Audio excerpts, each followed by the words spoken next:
నేను అడుగుతున్నా, ఇక్కడున్న మిత్రులందరూ ఆలోచన చేయండి. మీకు ఈ ప్రాంతంలో మైనింగ్ యూనివర్సిటీ రావాల్సి ఉండే, అది ఇవ్వలేదు.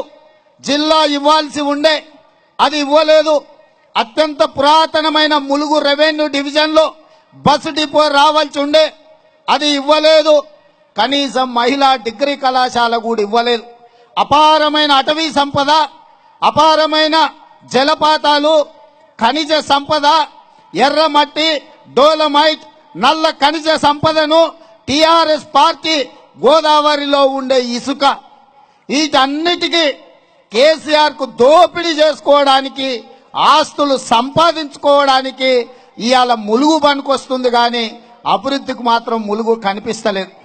ఈ సందర్భంగా చందూలాల్ మంత్రివర్యులు గారి గురించి 2 మాటలు చెప్పాలి. 1985లో మొదటిసారి మీరు ఓటేసి గెలిపించారు. 85 నుంచి ఇప్పటి వరకు దాదాపుగా 33-34 సంవత్సరాల నుంచి ఎమ్మెల్యేగా, మంత్రిగా, ఎంపీగా పదే మీరు గెలిపిస్తే ఆయన ఆస్తులు పెరిగినాయి, కార్లు పెరిగినాయి, బంగళాలు పెరిగినాయి. కొడుకు పదవి వచ్చింది, ఆయనకు మంత్రి పదవి వచ్చింది.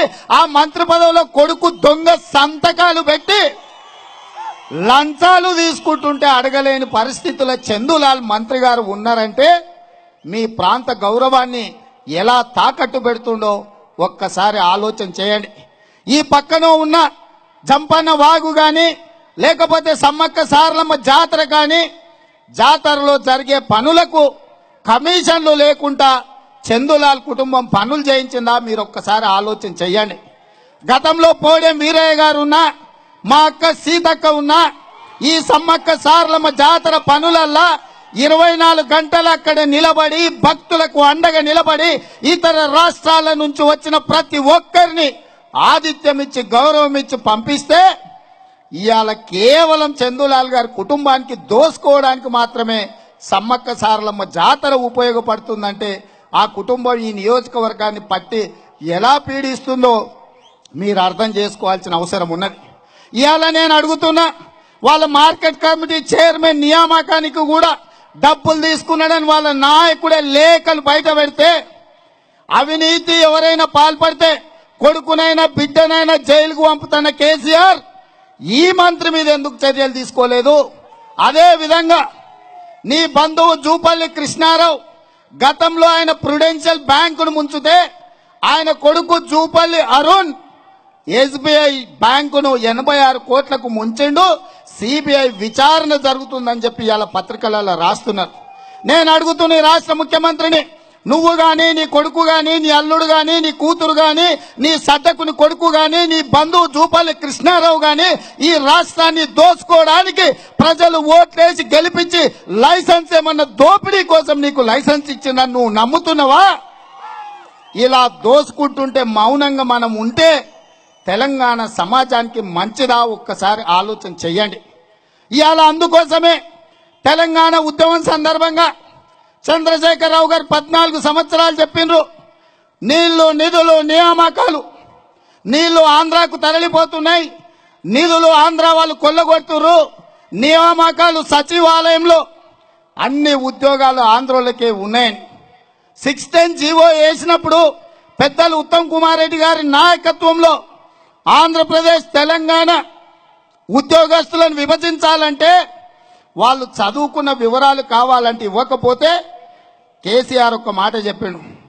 సెక్రటేరియట్ ఇచ్చినప్పుడు బయట నిలబడి పుంటికూర తీసుకొచ్చి పట్టుకొని నిలబడితే, ఆనకాయ తీసుకొచ్చి నిలబడితే పుంటికూర చూపిస్తే ఇది గోంగూర అంటే ఆంధ్రోడు, పుంటికూర అంటే తెలంగాణ. ఆనకాయని చూపిస్తే ఇది ఆనపకాయ అంటే తెలంగాణ, సోరకాయ అంటే ఆంధ్రోడు. గింత దానికి గంత కావాలనా, ఈ కమిటీ కావాలనా అని కూతలు కూసిన కేసీఆర్ 4 సంవత్సరాలైనా ఎంతమంది ఆంధ్రోలను పంపించినావు? నీ మేనిఫెస్టోలోనే తెలంగాణ ఉద్యోగాలలో 60,000 మంది ఆంధ్ర వాళ్ళు ఉద్యోగాలు చేస్తున్నారని చెప్పినావు. ఆ ఉద్యోగ ఖాళీలన్నీ భర్తీ చేస్తా అని చెప్పినావు.